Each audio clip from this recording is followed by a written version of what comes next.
guys, kali ini kita akan mempelajari tentang gimnosperma.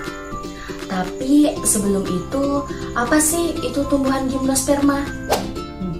Gimnosperma berasal dari dua kata, yaitu gimnos yang artinya terbuka dan sperma yang artinya biji. Jadi, gimnosperma merupakan tumbuhan yang dikenal dengan tumbuhan berbiji terbuka yang tidak dilapisi oleh bakal buah atau ovarium.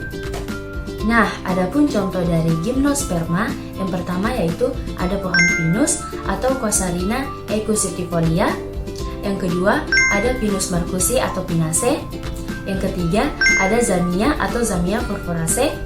Yang keempat ada Pakis haji atau Gikas rumpi. Yang kelima ada Melinjo atau Gnetum gnemon. Yang keenam ada Ginkgo biloba. Dan yang ketujuh ada Damar atau Agathis damara. Nah, setelah mengetahui apa itu tumbuhan gimnosperma, mari kita pelajari bagaimana siklus hidup dari tumbuhan gimnosperma.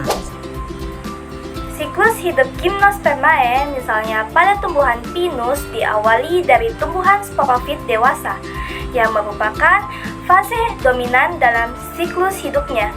Tumbuhan ini menghasilkan dua jenis storobilus atau konus. Yang pertama ada konus jantan atau disebut dengan pollen cone, dan yang kedua ada konus betina atau juga bisa disebut dengan ovulate cone. Di dalam konus jantan terdapat mikrosporangium yang berfungsi membentuk mikrospora melalui proses meiosis.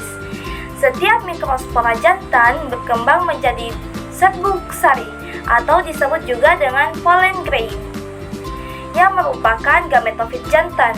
Serbuk sari ini memiliki sel tabung dan sel generatif.